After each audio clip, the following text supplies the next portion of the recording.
प्रदेश के समस्त विभागों में काम करने वाले संविदा कर्मचारियों से संबंधित इस वक्त की बड़ी खबर प्राप्त हो रही है। संविदा कर्मचारी विगत 3 जुलाई से अपनी मांगों को लेकर अनिश्चितकालीन हड़ताल पर हैं।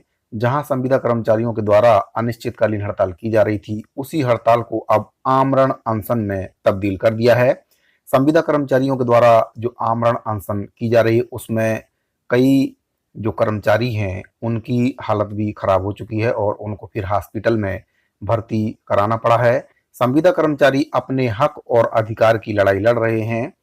जो नेता, जो कांग्रेस के नेता हैं, जब सरकार नहीं बनी थी तब इन कर्मचारियों के मंच पर जा जाकर वादे किया करते थे कि आपकी जो मांग है उसको पूरा किया जाएगा, हमारे घोषणा पत्र में आपकी मांग को शामिल किया जाएगा। नियमितीकरण की जो मांग है, एक सूत्रीय मांग है, उसको कांग्रेस पार्टी के द्वारा घोषणा पत्र में शामिल भी किया गया।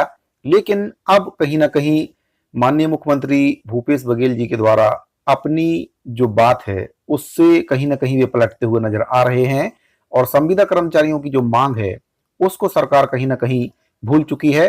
तो संविदा कर्मचारियों के द्वारा अपनी मांग को याद दिलाने के लिए शासन को स्याही से नहीं बल्कि खून से लिखकर उनको अपनी जो मांग है उसकी याद दिलाई है। जो बात उनके द्वारा चुनाव से पहले कही गई थी 2018 में, जब कांग्रेस पार्टी की सरकार नहीं बनी थी, तब कांग्रेस पार्टी के जन घोषणा पत्र में ये बात शामिल की गई थी कि कांग्रेस पार्टी की सरकार बनने के बाद जो रिक्त पद है उसके विरुद्ध जो कर्मचारी काम कर रहे हैं उन कर्मचारियों को नियमित किया जाएगा। लेकिन कहीं ना कहीं अब सरकार अपने वादे से पलटती हुई नजर आ रही है। माननीय मुख्यमंत्री भूपेश बघेल जी के द्वारा अनियमित कर्मचारियों के मंच पर जाकर यह घोषणा की गई थी कि ये वर्ष किसानों का है, अगला वर्ष कर्मचारियों का होगा। लेकिन उसके बाद भी वो अगला वर्ष कर्मचारियों का जो होगा वो अभी तक नहीं आया है और नियमितीकरण का जो वादा है वह अधूरा है। सरकार के घोषणा पत्र में नियमितीकरण का वादा शामिल होने के बाद भी वादा अधूरा है। सबसे बड़ा वादा है जिसको सरकार ने पूरा नहीं किया है। वादे और भी थे, अनियमित कर्मचारी, संविदा कर्मचारी और दैनिक वेतनभोगी कर्मचारियों का नियमितीकरण किया जाएगा, किसी की भी छटनी नहीं की जाएगी, ये भी वादा शामिल था। प्लेसमेंट और ठेका प्रथा को समाप्त किया जाएगा, ये भी वादा था। लेकिन तीनों ही वादे सरकार के द्वारा पूरे नहीं किए गए हैं। इसके उलट सरकार ने संविदा कर्मचारियों के हड़ताल को दबाने के लिए उनके ऊपर एस्मा जैसा कानून थोप दिया है। छत्तीसगढ़ कर्मचारी अधिकारी फेडरेशन के द्वारा सरकार को एक पत्र जारी किया गया है और छत्तीसगढ़ राज्य के जो कर्मचारी हैं, संविदा कर्मचारी, उनके ऊपर जो एस्मा का कानून लगाया गया है उसको तत्काल हटाने के लिए सरकार से निवेदन किया गया है। यह पत्र जारी किया गया है 19/7/2023 को माननीय श्री भूपेश बघेल जी, मुख्यमंत्री छत्तीसगढ़ शासन रायपुर, मुख्य सचिव छत्तीसगढ़ शासन मंत्रालय, महानदी भवन, नया रायपुर। विषय इसमें है छत्तीसगढ़ राज्य के कर्मचारियों अधिकारियों के विरुद्ध एस्मा और अन्य दमनात्मक आदेश को वापस लेने बाबत। तो छत्तीसगढ़ कर्मचारी अधिकारी फेडरेशन के जो प्रांतीय संयोजक हैं कमल वर्मा जी के द्वारा शासन से अपील की गई है कि जो कर्मचारी हैं, सरकार के कर्मचारी हैं, कई योजनाओं में उनके द्वारा काम किया जाता है। जब कर्मचारी काम करते हैं तब सरकार की जो योजना है वह सफल होती है। तो उनके द्वारा बताया गया विषय अंतर्गत लेख है कि छत्तीसगढ़ प्रदेश के विभिन्न कर्मचारी संगठनों के द्वारा समय समय पर ज्ञापन, धरना प्रदर्शन और आंदोलन के माध्यम से अपनी मांगों से शासन को अवगत कराया गया है। कर्मचारी संगठनों के द्वारा अपनी मांगों को लेकर शासन से लगातार पत्राचार भी किया गया है, लेकिन शासन के द्वारा उनकी मांगों को लेकर किसी भी प्रकार का सकारात्मक कदम नहीं उठाने के कारण कर्मचारी संगठनों को लोकतांत्रिक तरीके से आंदोलन करने के लिए बाध्य होना पड़ रहा है। शासन के द्वारा एस्मा लगाकर कर्मचारियों के विरुद्ध दमनात्मक कार्रवाई की जा रही है, जिससे प्रदेश भर के कर्मचारी उग्र से उग्रतर होते जा रहे हैं। शासन को दमनात्मक कार्रवाई करने के बजाय परस्पर संवाद कर समस्याओं का हल निकालना चाहिए। जिन मांगों को लेकर कर्मचारी संगठन आंदोलन कर रहे हैं वही देश के कई राज्य सरकार में उच्च पदस्थ अधिकारी कर्मचारियों के लिए अच्छी नीति बनाकर उनका दिल जीत रहे हैं। प्रदेश के राजपत्रित अधिकारियों के द्वारा बनाए गए महत्वाकांक्षी योजनाओं को धरातल तक ले जाने के लिए शासकीय कर्मचारियों के द्वारा अथक मेहनत किया जाता है।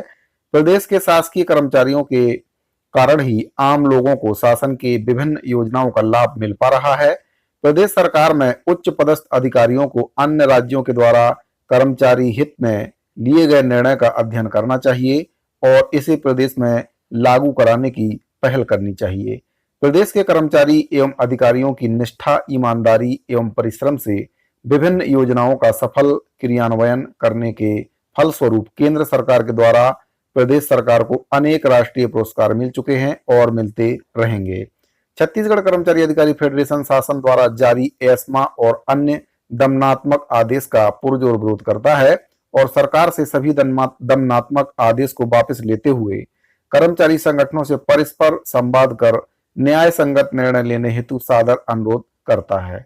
भवदी हैं कमल वर्मा, प्रांतीय संयोजक।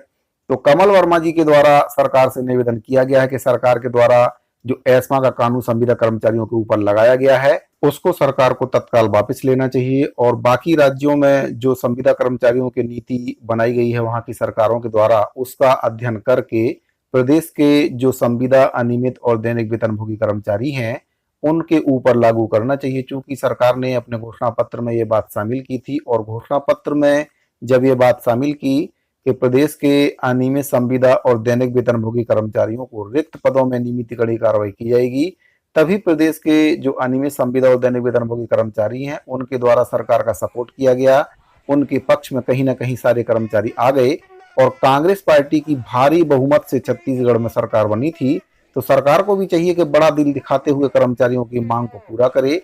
प्रदेश के कर्मचारी हैं, सरकार के अपने कर्मचारी हैं, सरकार की योजनाओं को सफल करते हैं, सरकार की जो योजना है उनको जन जन तक पहुंचाने में कर्मचारियों की महती भूमिका रहती है। सरकार को इस बात को समझना होगा। सरकार के कर्मचारियों की मांग है, कोई अन्य मांग वे नहीं कर रहे हैं। जो घोषणा पत्र में सरकार ने वादा किया था उसी को पूरा करने की मांग करने के लिए संविदा कर्मचारी सड़कों पर उतरे हुए हैं। तो प्रदेश के जो भी कर्मचारी हैं, जो पात्र हैं, नियमितीकरण के जो पात्र हैं, सरकार को चाहिए कि उनका नियमितीकरण तत्काल करना चाहिए। सभी कर्मचारी नियमितीकरण की मांग सरकार से नहीं कर रहे हैं, सभी की अलग अलग मांग है। सरकार अगर कर्मचारी संगठनों से बातचीत करेगी तो सरकार को कर्मचारियों की मांग के बारे में पता चल जाएगा कि किस वर्ग के कर्मचारियों की क्या मांग है, उस पर सरकार तत्काल निर्णय ले और कर्मचारियों को खुशखबरी दे। साथियों, आपकी इस पूरे मैटर पर क्या राय है कमेंट बॉक्स में जरूर बताइए। मिलते हैं अगली वीडियो में, तब तक के लिए दीजिए इजाजत। धन्यवाद।